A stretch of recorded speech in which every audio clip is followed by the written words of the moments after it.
All right, so thank you everybody again for joining us at the 43rd National BDPA Conference.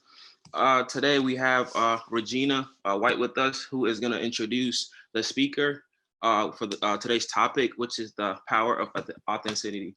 So Regina, you could go ahead and take over.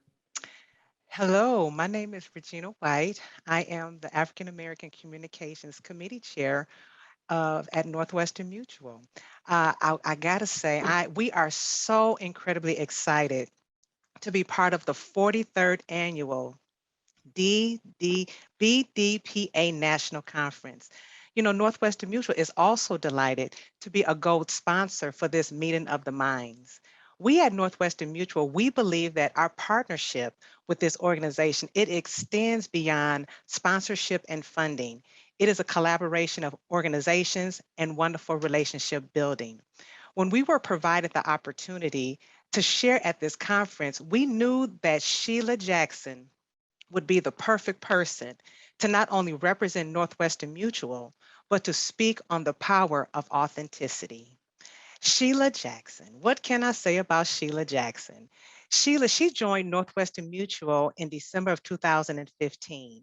Sheila is responsible for planning, organizing, and directing the completion of OCIO projects for the organization while ensuring these projects are on time, on budget, and within scope.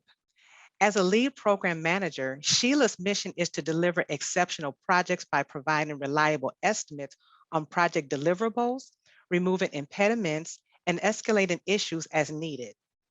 Sheila currently chairs the African American Employee Resource Group right here at Northwestern Mutual. And I have to say, Sheila is doing a phenomenal job, not only with our Employee Resource Group here in Milwaukee, but the work that she's doing has expanded to being an impact all over the United States of America. So we're really proud with that, with the work that Sheila's doing with our resource group. Prior to joining Northwestern Mutual, Sheila was manager of infrastructure and design on the data warehouse team at AT&T for 17 years. Sheila, she holds a bachelor's degree in management information systems, computer science from the University of Wisconsin, Milwaukee, and an MBA from Cardinal Stritch University. In addition to Sheila's bio, I wanted to say something a little personal about Sheila. Sheila is a woman who is incredibly smart and talented. She is equally generous and extremely kind. And in my humble opinion, it is so easy to listen and learn from a person whose character is genuine and sincere. And that is truly, though those characteristics, Sheila, she certainly embodies genuineness and sincerity. And we love Sheila for that. And I got to tell you, you all are in for a real treat. For the next 45, 50 minutes or so, we want you to be present and live in the moment as Sheila takes us all on a journey and explain how authenticity is the power we all need to live a life of courage, honesty, and truth. And now, during the presentation, if a question should happen to come to mind, make sure that you put it in the chat section, and that question will be addressed at the tail end of the presentation. Now, during the presentation also, if Sheila says something that resonates with you, give her a virtual high five, give her a virtual thumbs up, and give her a virtual hand clap, because we know that she is so capable of talking on the power of authenticity. Now, without further ado, my friend and your teacher for the next hour, Miss Sheila Jackson. Thank you. Thank you so much, Regina. I am so grateful to have a colleague like Regina. Remember, in life, it is so important to surround yourself with people who elevate you, who know your mission, your vision, and who's there to help you collaborate on it. And Regina, she is that person for me. So thank you again, Regina. I really appreciate it. Well, good afternoon, everyone. I am so happy that you selected to be here with us today. And I'm going to jump right in. So let's get started. The title of this session is called The Power of Authenticity. And I really hope that this will resonate with you, because authenticity is what we need, not only in corporate America, but we need it in our communities, in our homes, everywhere. Next slide. I'm sorry, Regina, go back to the last one.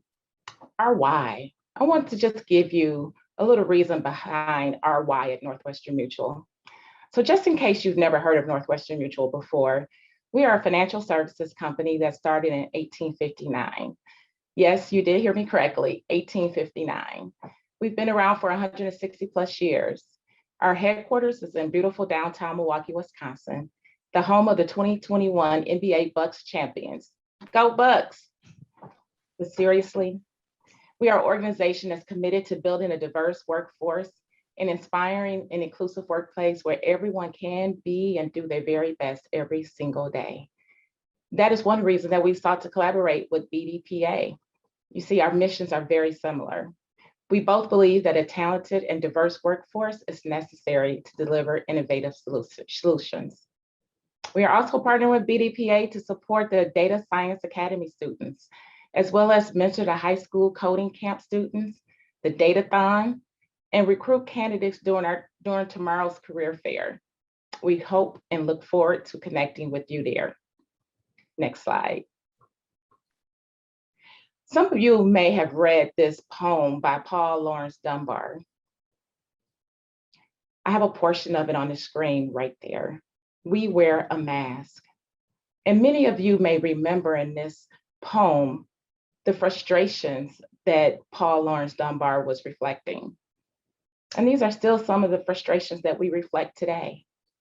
We hide our frustration, we hide our tears, our disappointments, and we replace them with smiles and kind responses like, oh, I'm good, or even, I couldn't be any better, all while our hearts are breaking. You see, this poem was written in 1896, and it referred to how African Americans responded after the Civil War. Here we are, 125 years later, and still many of us are wearing a mask. Next slide. What is authenticity? See, authenticity is just simple. It's being exactly who you are. Learning to trust and be trusted with who you are. Being confident in who you are. And it's knowing and being okay that everyone will not understand your authentic self. And that's okay. Next slide. 2020, the year that tested us all. We started off January of 2020, and we learned a new term, coronavirus, or more specifically, COVID-19. We had our first case confirmed in the United States. And although we didn't know at that time, we were headed to a major shutdown of our global economy, schools, and even workforce. We were first asked to stay at home.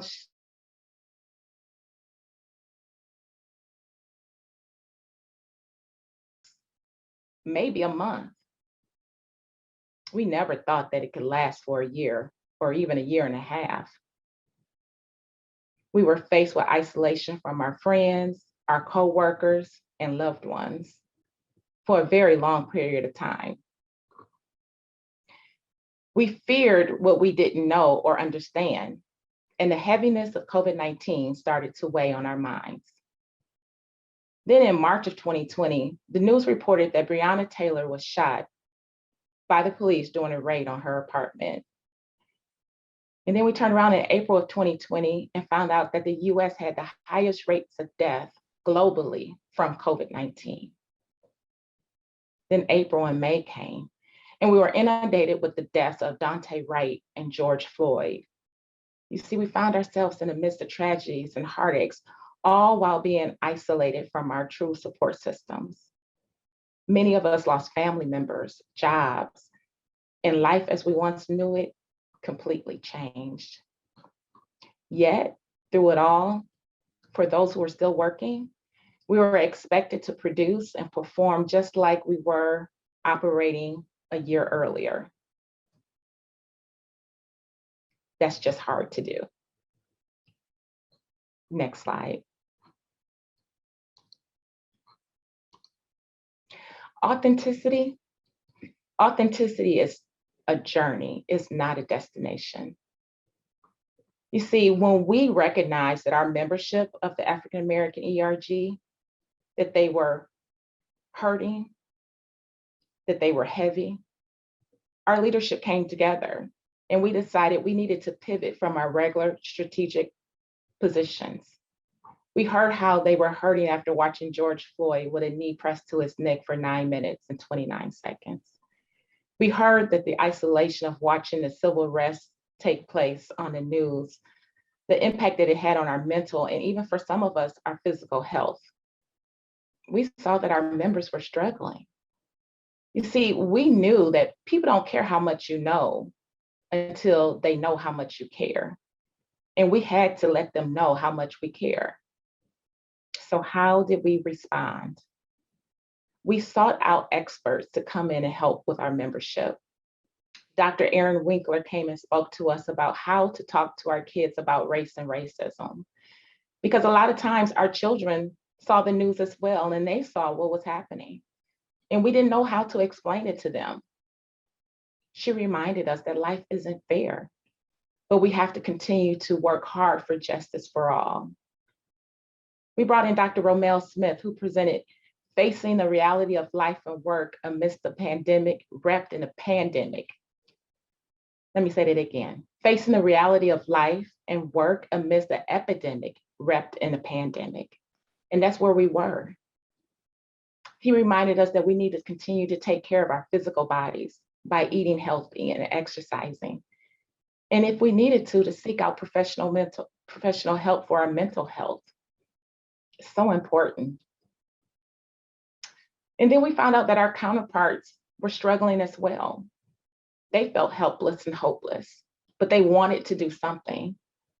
So as an ERG, we proactively created content on how to be an ally, how to support a diverse team. And we went out and we went to teams and departments and we said, let us come and talk to your team about how to be an ally. Let us talk to you on how to support your diverse team members during this time. And it was accepted because we knew that we had to take care of not only our membership, but people who cared about them as well. Next slide. What were the results of this transition? You know what? The biggest results, our employees felt like their voice was being heard, that they could really bring their authentic self to work, express their hurt, their pain, their anger even, knowing that they had the support of their peers. We held a community conversation with our home office and field. It was a candid discussion around race and race relations led by our CEO, John Schlesky. We were able to provide insights to our Asian brothers and sisters as they struggle with the rise of attacks in their communities. You see, we continue to drive a need for a more diverse workforce within Northwestern Mutual. We became change agents who helped to provide thought leadership on diversity and its impact on our communities and workforce. This is critical. Those are the wonderful things that happens when you commit to being authentic.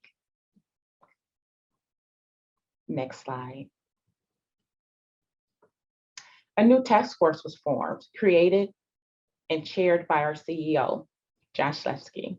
You see, this team was looking at racism and inequality from every perspective to identify what we can do to make the biggest difference in our company and our communities by creating a culture of belonging, elevating world-class talent, building financial inclusion, and Black and African American prosperity. This SARE task force that I'm talking about, they make a big difference, and they're continuing to make a big difference. Next slide. How is SARE going to make a difference? You see, we just announced a $100 million pledge to help close the wealth gap in 3 areas. Physical and social infrastructure is one area, as well as access to capital for individuals and businesses. And lastly, building healthy, sustainable neighborhoods and communities. We are allocating another $20 million in NM Venture funds. This funding will be available to help new startups owned by Black and African Americans. We are also investing another $2.5 million in education in Milwaukee. This investment will help increase the number of early childhood centers, help extend access to high quality schools, and provide scholarships to students. You see, our ultimate goal is to build a diverse talent pipeline, contributing to a lasting and sustainable change in our hometown of Milwaukee. You see, I really hope that you understand that being authentic is important. Bringing yourself fully to your job is critical. And will everyone understand that? Some may not. But for those who do, those who are willing to embrace your authentic self, they will come alongside of you and you will make a difference, not only in your job, not only in your organization, but in your community, in your city. And the impact will be far and long lasting. What I really hope that you see is the progression of our authenticity and how it really matters. You know, it started with the mask that we all, so many wear. It started when we had a community that came together. And although we were hurting on the inside and we were wearing masks to work and saying we're good and we're okay, we had to lift that mask and say that we're not okay. Yes, this does hurt. Authentic people who help create, develop, and grow, innovate, they're the ones who build successful organizations. They're the ones who build organizations where people want to come and grow. See, Northwestern Mutual, we want this company to be the choice for African Americans throughout all of the United States. Next slide, please. But I want to keep this conversation going. So tomorrow, there's going to be a talk around investing in diverse voices in tech. So I hope you get a chance to go and talk to them as well. Go and listen in on what it is to be invested in diverse voices from 9:30 to 10:30 Eastern Time. And then make sure you stop by our career fair. Look for our company, Northwestern Mutual. It's going to be open from 10 to 4. We have included a QR code, which you can open, and it will take you directly to all of our current openings in our tech organization. Take a look and see if there's any roles that you would be interested in. Lastly, I would like to invite Regina White back to moderate our Q&A portion of this session. And if you have any questions, please include those in the chat. Well, I see, I'm gonna check the chat really quick. Well, we don't have any questions in the chat, but I do have a couple of questions that were submitted earlier. And Sheila, we wanna know what you think about what your response is to these particular questions. Now, does authenticity matter? Does authenticity matter? Great question. And yes, authenticity does matter. Authenticity matters because who you show up as is who you're representing. And if you're not representing who you really are, no one really gets to know the real you. So authenticity matters because there are times when you show up at work, and if you're not representing who you really are, no one really gets to know the side of you that you're not expressing. So sometimes it could be the good, sometimes it could be the not so good. But we want to be authentic in everything that we do because authenticity allows your peers to share in the good, your happiness, the things that make you proud. It also allows your peers to share in the things that's not so good. In 2020, we saw a lot of not so good. But if we're not expressing those things, our peers will never know. And so what we saw, and I think we saw this all over the world, was our peers said, we want to help. We feel helpless. What can we do? And so they took to the streets and they marched and they helped and they came alongside and said, what can we do? But if we don't express that to them, they'll never know. And the other part is we never know that they are willing to share in it if we don't express it. So yes, authenticity matters, not only in our workforce, it matters in our home, it matters in our communities. This is how we're all going to grow. If we cover up things, they can't grow. So yes, authenticity does matter. Yeah, it's something that you say that I read a book some time ago, and the book was called Why Am I Afraid to Tell You Who I Am? And a lot of times people, they don't want you to know how they really are because they're afraid that you're not going to like them. And Right. so what people do is they end up being, well, they try to be who they think you want them to be just so you can like them. Yeah. So I thought that's one of the most incredible books. That was one of the most incredible books I've ever read. It was called Why Am I Afraid to Tell You Who I Am? Why Because am I? because we're simply afraid that people are not going to like us if we are truly who we are. But if you're really strong in who you are, Yeah, then it really won't matter. Do you agree? I agree. I think that's where that confidence comes in, confidently knowing it's okay to express who I am and knowing that not everyone is going to like that confidence.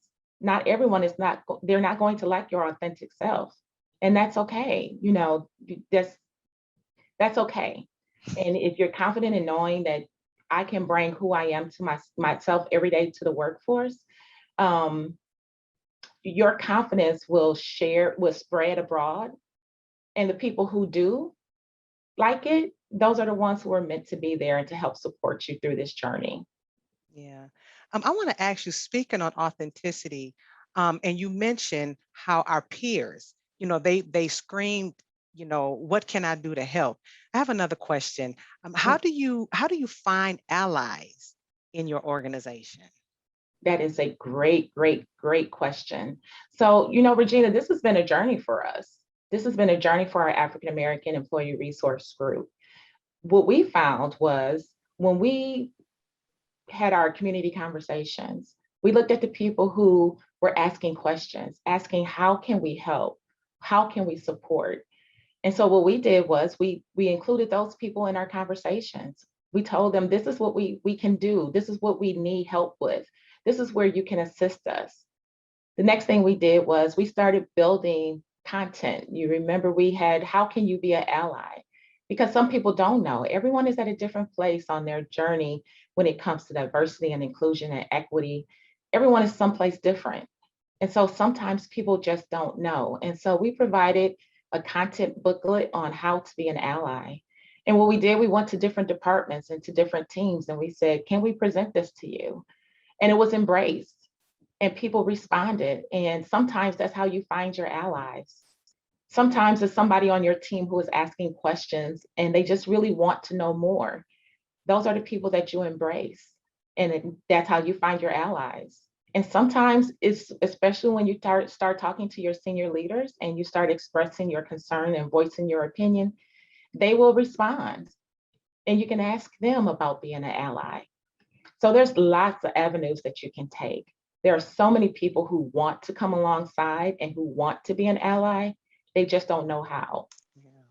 Yeah. Wow, that's a great response to that, and that makes a lot of sense. And speaking of leadership, I mean, it seems like these questions just kind of blend in with each other. How do you gain support from leadership to drive authenticity throughout the organization? Wow, that's really important, right? Our leadership, we really take our cues from our leadership. And when you have a leadership that's authentic, like we have, that's what happens, right? It will be spread throughout the organization.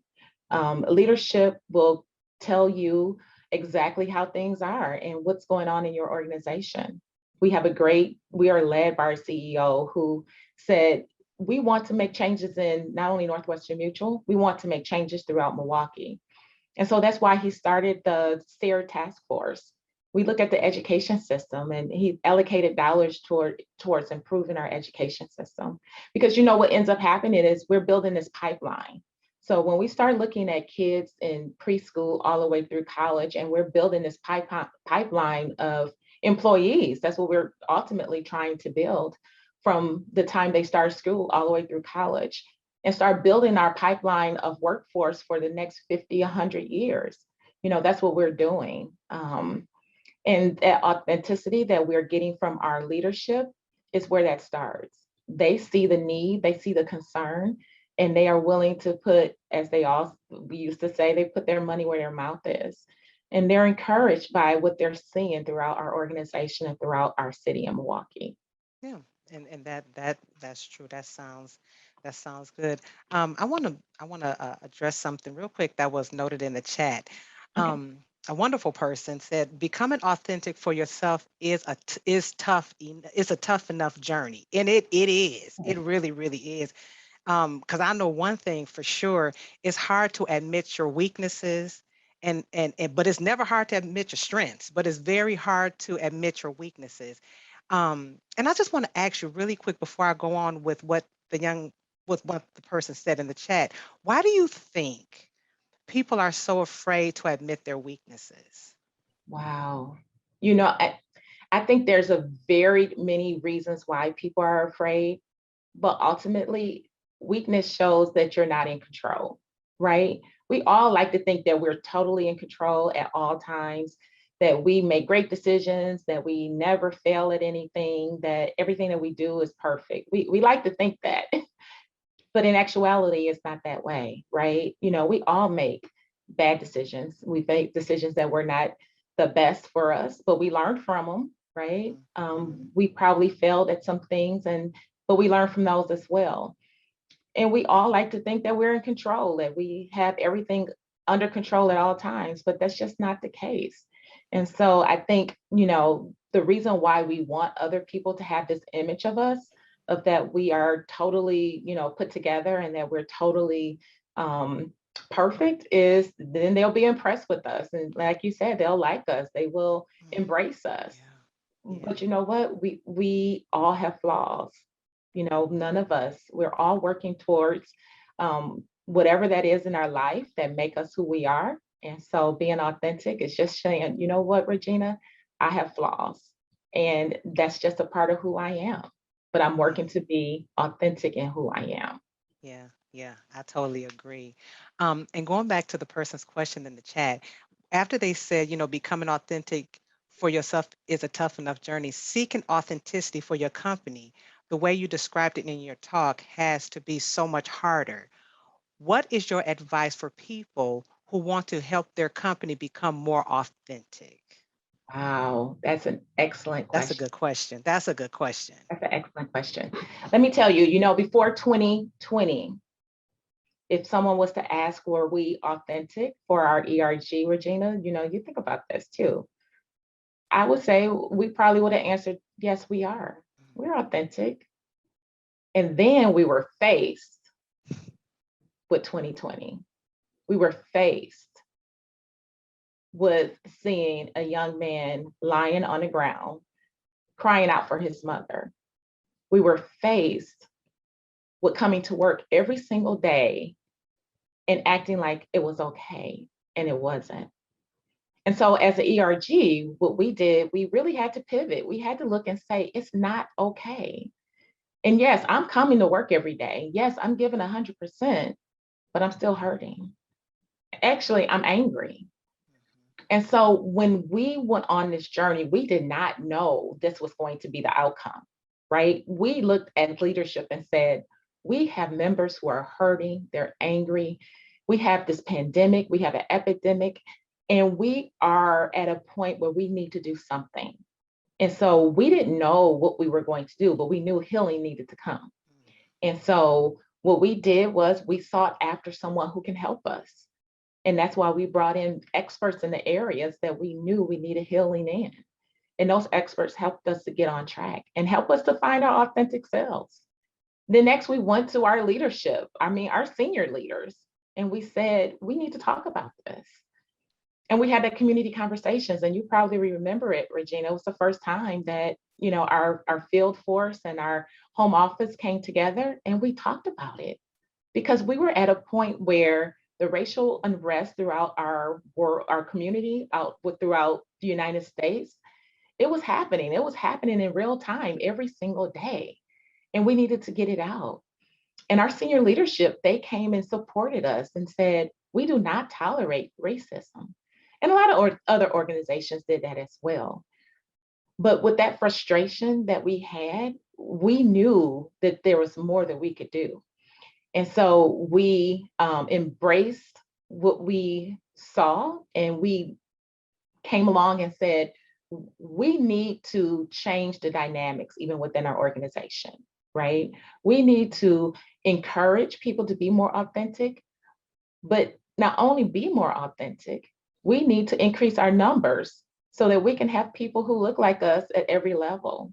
And so we said, you know what?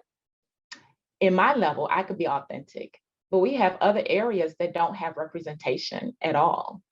And so how do we be authentic where we're not a part, right?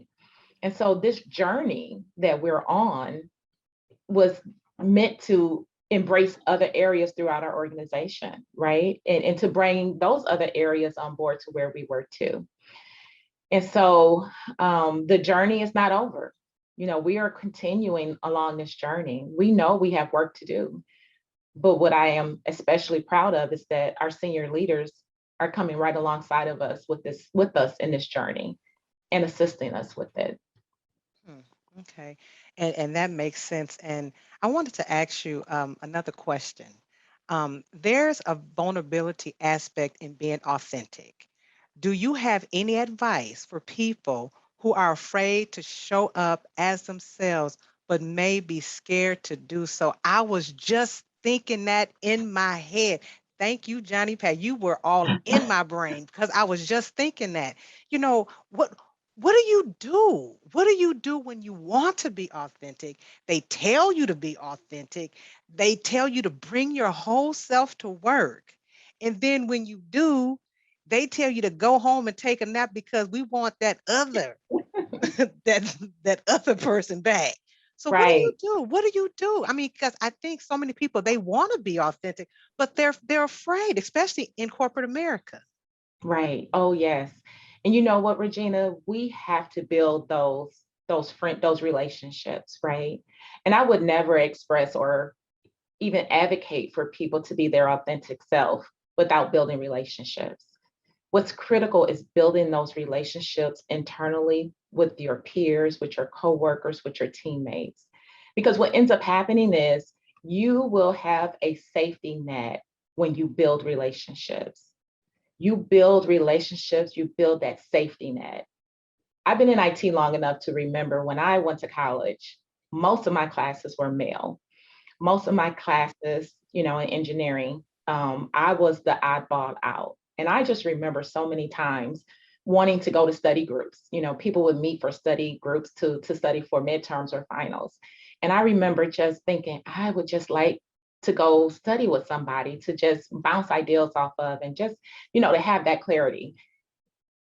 But I just couldn't walk up to somebody, right?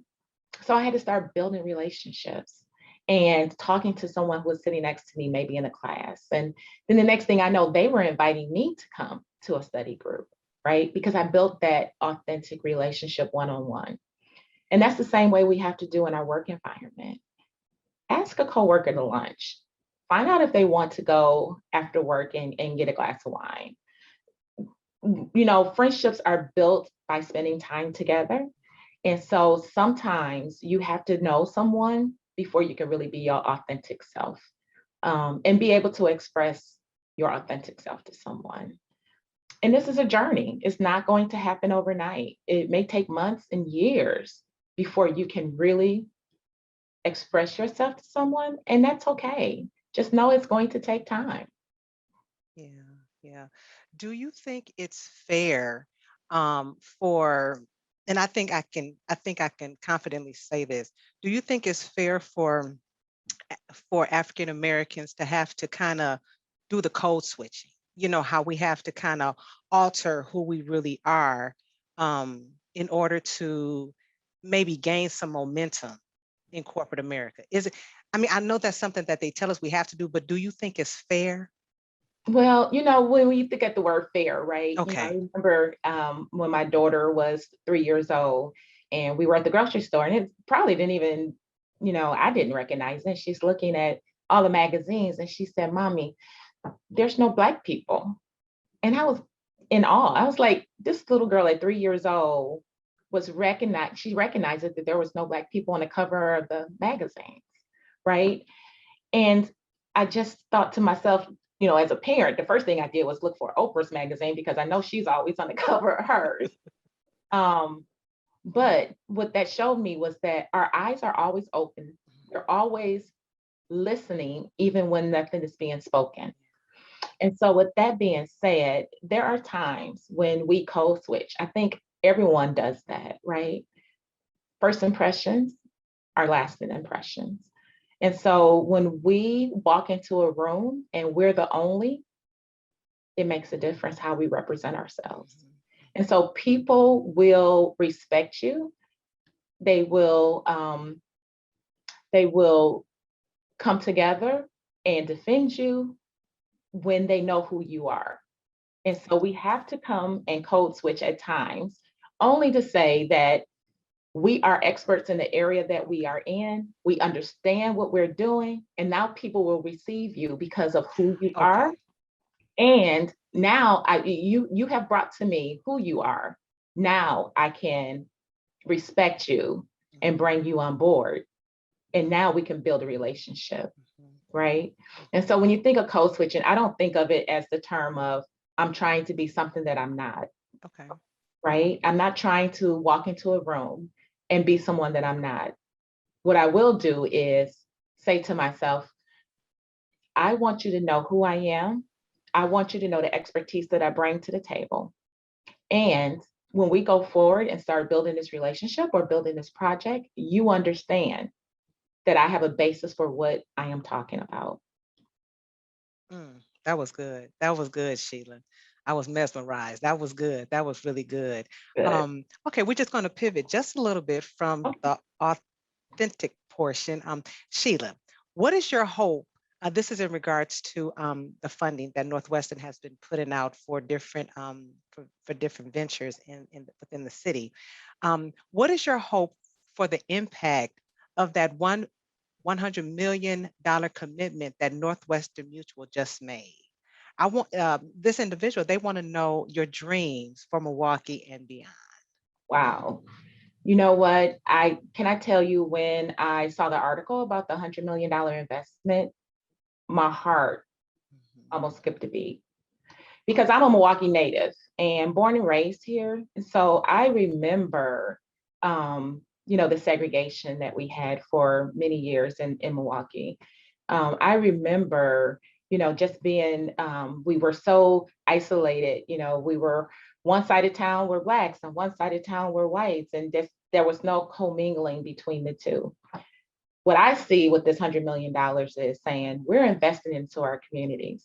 We're investing into our schools. We're investing this money so that we don't have this isolation anymore, right? We want to ensure that everyone has the same level playing field. So that's in school, in our education system. That's also with Black entrepreneurs that are starting their own businesses. We want to be able to ensure that our communities have the same playing field, that our Black communities will be able to have their purposes met, their missions and their goals accomplished, because they don't get the funding like some of our peer groups do, right? And so this is what the money will do for our organization. This will help establish some businesses throughout Milwaukee. This will help establish some of our schools. And what I really hope is when I am, retired and long gone from Northwestern Mutual, I will hope that the makeup of our employees, the makeup of the Milwaukee community, the makeup of Wisconsin will really be reflective of our entire world. right? And so we will have Black and white and men and women. We'll have our gay and lesbian. This will be just a metamorphosis of what we have today. And this is what we will establish for us. I'm That's looking awesome. forward to it.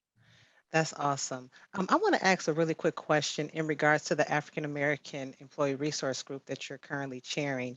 Yeah, Are there any initiatives that that the resource group has participated in that you saw made a difference within our community at all, within our urban community, like maybe with some nonprofit organizations, or what are some of the things that the African American ERG did, for our urban community? I mean, that will be in line with, Northwestern's mutual strategic plan with helping the community. sure. So, one of the things that we have partnered with is Milwaukee Public Schools, and we go in and we do reading to the elementary students. What a lot of students don't realize, what a lot of people don't realize, is that our elementary schools, the students struggle with reading. And so, if we can partner with our elementary schools and adopt a school where we can go in and do reading once a week with them, this is a different perspective for these students, right? They're so used to having their teacher read to them, or maybe a teacher assistant read to them. But now they have somebody from business to come into the school and to read to them. This is building, I see someone who looks like me, who's a professional, who I can strive to be like. I want to be able to read, to connotate expectation just like that person does. So we are here as an ERG building in our community with our partnership with Milwaukee Public Schools. We are also in the community helping. If you remember during 2020, we partnered with organizations that were going out and delivering food baskets to the elderly who were unable to get out. And so we partnered and we donated money and we donated gift cards and said, we want to be here to be a help. We know that there are people who are sick and unable to get out. And so how can we partner with them? So that's another area that we do. We've always been a huge supporter of UNCF. UNCF has been the source of so many people ability to go to college. It supports our historically Black universities. And so we partner with UNCF year after year, just because we want to support our historically Black colleges and universities. Other areas that we also continue to drive is partnering with after school programs, where young people go because their homes, school is over and they have somewhere to go until their parents are done. And so we've partnered with providing basketballs and footballs and equipment to them so that they'll have fun while they're waiting for their parents to pick them up from the after school program. This is things that we do in the community is not about us, right? The ERG. This is about giving back. This is about building that pipeline for our future. That makes sense because like when you just said how when when the ERG will go into the schools and read with the kids, it's nice to have somebody who looks like them. Yeah. And so then that kind of ties back to the BDPA. It's so good, to see, African Americans, in positions, doing the tech work. It's so rare. It's so rare. And when you see somebody who looks like you, that gives you, the fortitude to stretch yourself to be like that person, because if that person can be a success in it, then my goodness, I can too. So I think that is actually I think that's actually awesome. So I think we're I just want to check something really quick. um oh, somebody asked the question, who are some of the people that you look up to or inspire you when growing up or even throughout your career? And what made them so special? Oh, awesome. So, I think I've had so many. So where do I start? You know, when I started college, it's kind of funny. When I didn't have a clue as to what it was that I wanted to major in, my entire family was in social services. And so I thought that that's where I was supposed to be as well. And and I did. I started taking classes in criminal justice and social work, and realized real quickly that that is not where I was supposed to be. But there was a young lady who was an engineer that belonged to my church, and I just remember her name was Dinah, and Dinah, she was a classy lady first of all, and she just carried herself with such poise. And I remember she used to volunteer for one of our youth groups. And I was like, I want to be like her. And I didn't know what she did. I didn't know a whole lot about her. But at 9 and 10 years old, I just wanted to be like Dinah. And so post college, and I'm in college and I'm trying to figure out what it is I'm supposed to do. And decided that I'm going to go over here into engineering and take a couple classes. And I remember I had my engineering, physics for engineering, chemistry for engineers, um, differential equation for math, and chemistry all in one semester. Yeah, that was cool, wasn't it? Yeah. And I remember thinking to myself, there is no way I'm going to make it through this. There's just no way. And for whatever reason, I called Dinah, and she was like, oh, you got this. And I was like, no, I don't. But Dinah was my support system. Dinah was there to help me at her table. We met Thursdays and Saturdays, and she was helping me through my physics and some of my differential equation math problems. But I'm grateful for her sacrifice that she made. And that's what we need to do as leaders, right? We need to look at those people that's coming along behind us. And when they reach out to us for help and for questions, we need to come alongside of them because they are our future. You know, we're not going to be in this thing forever. And so we want to prepare that next generation. So Dinah definitely was my go-to when I was in college. She was a classy lady and she just carried herself well. But she was an engineer, and she was the first inspiration that I had to be an engineer. Then secondly was my mom. My mom was a mother of seven. My parents had two sets of twins. It was seven of us, like I said. But my mom went back and got her college degree and her master's, all while raising seven kids.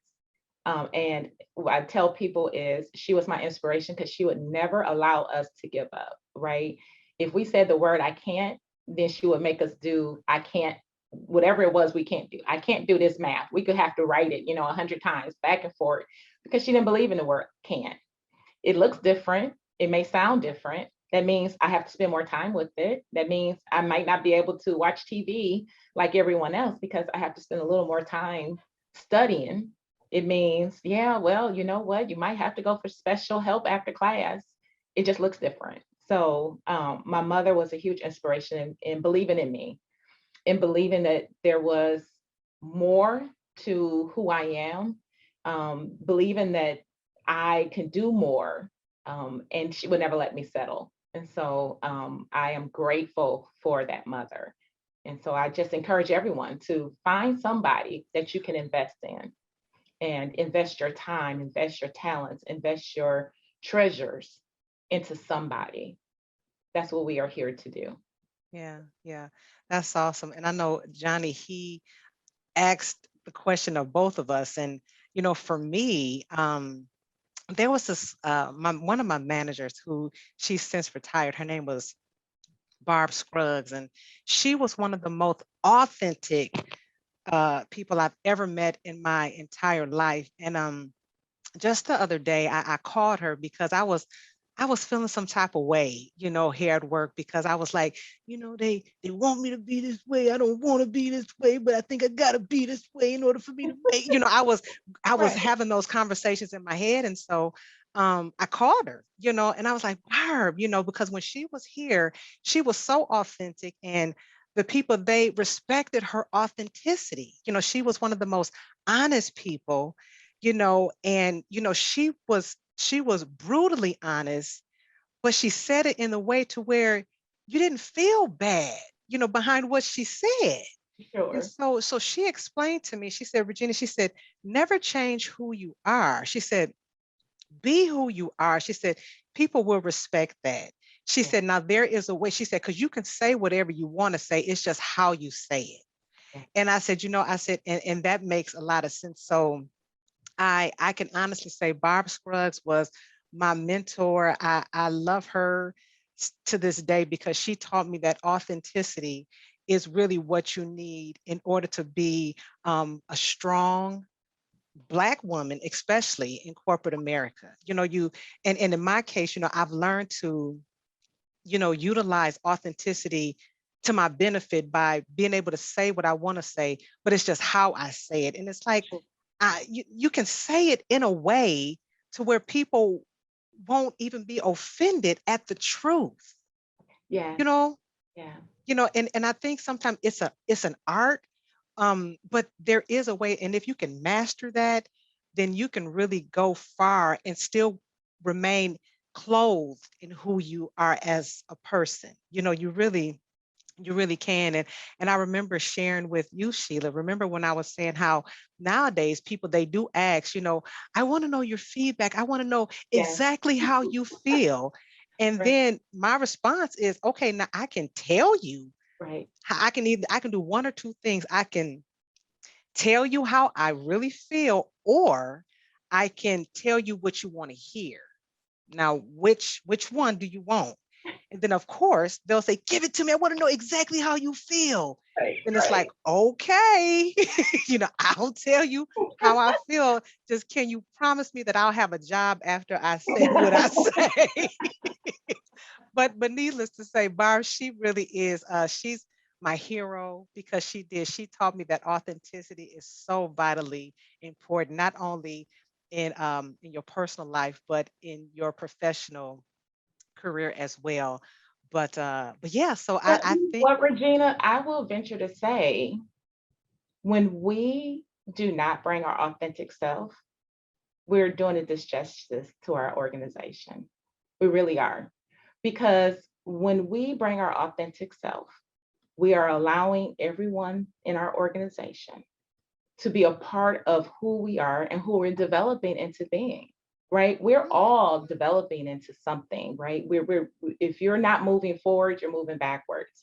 And so as we're on this journey, people are all seeing you on this journey as well. And so as we are expressing ourselves, they can say, oh, I remember when, or I remember Sheila who was. And then they can see she's changed so much, her authenticity has changed. And I can see where she's going, and they can embrace it, and that's how we grow. That's how we grow. And I hope what people will learn from this is being authentic is critical in any organization. Embrace it, embrace who you are, and see where you take off and where your organization takes off. Yeah, that sounds good to me. That sounds good to me. S- Awesome. So I think we're done. Thank you guys so much. Again, thanks everybody for joining us today. We certainly heard a lot of great things from Sheila Jackson. I would say for me, some of like the personal things I took away was accepting myself. And it doesn't matter who doesn't accept me for who I am, as long as I'm being real to myself.